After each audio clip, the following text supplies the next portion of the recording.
Good morning mga ka-guys, good morning mga kasari. Isang maulang umaga po sa ating lahat. Maulan po dito sa Davao City.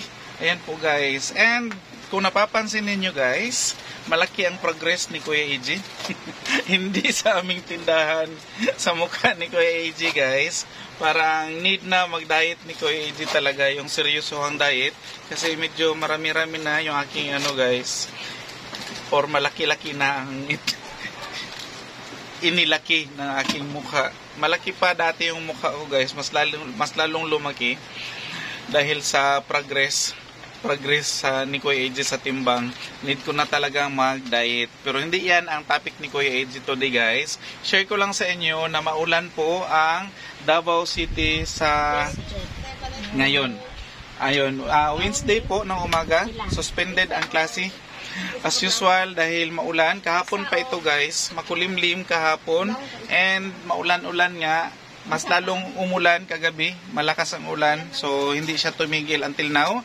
So madaling araw pa lang guys, naglabas na ng advisory ang ating City of Davao na suspended po lahat ng klase, private man or public schools, suspended. So ang resulta guys, ito. Gising si Kuya AJ, nagising mga before 6 o'clock. Pero pag tingin ko sa labas, maulan, malakas ang ulan. Tapos alam ko na wala talagang lalabas na mga customers. So minabuti kong mga 6:30 na mag-open. Andito na ako sa store pero hindi pa ako nag-open talaga na lumabas dahil sa ulan. And tinansya ko rin na ang mga customers is yung lalabas na talaga. So 6:30 nag-open si Kuya AJ. Late siya guys, kaya ang resulta is ito. Instead of, ito yung namin, sales book. Ito yung sulatan namin ng aming mga sales. Pero instead of, dapat itong mga oras na to is nasa na tayo, mga almost 8:30 na. Dapat nasa dalawang linya na tayo, pangalawang row. Pero nasa first row pa tayo, hindi pa siya na puno. Ayan, nakikita nyo ba guys? Ayan, so andito pa lang. Sa first row, dapat ngayong mga oras na to, kung may klase at saka hindi maulan, dapat andito na siya sa second row.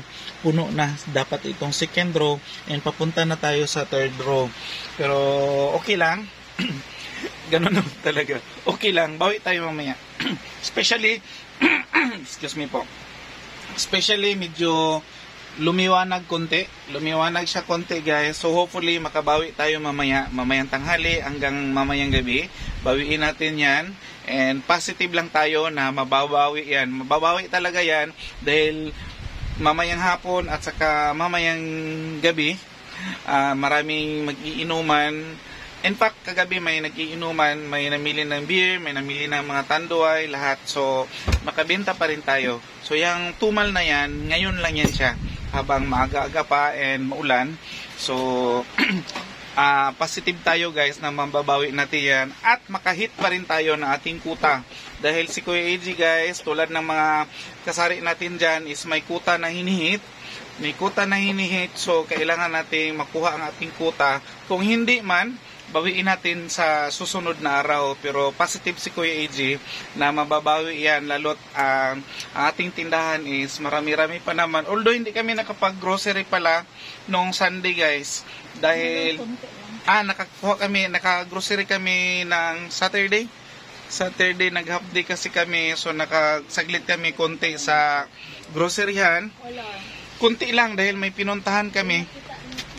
Patay kasi yung uncle, so nagpunta kami after na namin doon sa sa week niya is dumaan kami ng groceryhan, nakapag-grocery kami konti, pero nung Sunday is hindi talaga namin kaya sinadya namin na mag-grocery nung Saturday afternoon dahil nagpunta kami ng Padada. So nakita nyo yung vlog ni Kuya AJ na nikaon sa Kuya AJ og bula. Moto ang ganap sa Sunday, so wala kaming grocery nung Sunday. And kaya hindi siya masyadong upaw yung tindahan namin dahil nakapag-grocery kami konti nung Saturday. So bawi tayo guys. Bawi tayo sa tumal. And talaga naman ganyan pag may ulan, hindi talaga masyadong lumalabas yung mga customers, lalo't walang klase. So nasa bahay lang sila. nagbukot-bukot og habol. Nindot yun guys, magbukot-bukot og habol habang ulan tapos bugnaw. Pero tayo nga, sabi ko is wala tayong magawa, magtinda talaga tayo. Especially ito yung bread and butter natin, so hindi tayo pwedeng tamarin. Bawal ang tamad guys pag may tindahan ka. So kahit na inaantok ka, kahit na pagod ka, kahit na gusto mong humiga, gusto mong matulog, hindi pwede. Dahil ano guys, kailangan mong kumita. Ito yung bread and butter natin. So kailangan nating makabenta. And para meron tayong pangbayad sa mga bayarin natin, lalong-lalo sa mga utility, tubig, ilaw, pagkain, lalong-lalo na. At saka tuition sa ating mga anak. At saka pang araw-araw natin guys, kailangan nating bunuin yan para po maitawid natin yung buong araw nating pangangailangan at saka sa mga future na kakailanganin natin. Kailangan natin mag-savings kahit na pakunti-kunti para meron tayong madudukot pagdating ng mga oras na kakailanganin talaga natin. Yung mga ganong bagay guys, yun ang kailangan nating pag-ipunan. Yun ang kailangan nating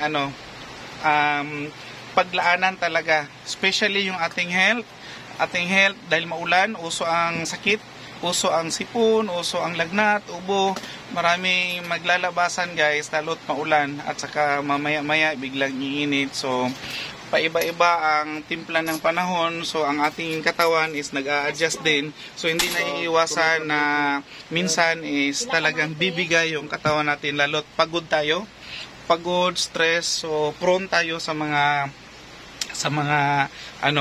ganyang bagay. So need nating pag-ipunan, especially hindi natin alam, hopefully, and ipag-pray lang natin na always healthy tayo. So sa ni Kuya AJ ngayon, need na talaga ni Kuya AJ na mag-diet. And that's all for today mga ka-guys. Ingat-ingat tayo dahil maulan nga and baka baha na sa ibang lugar. Bye-bye muna for now.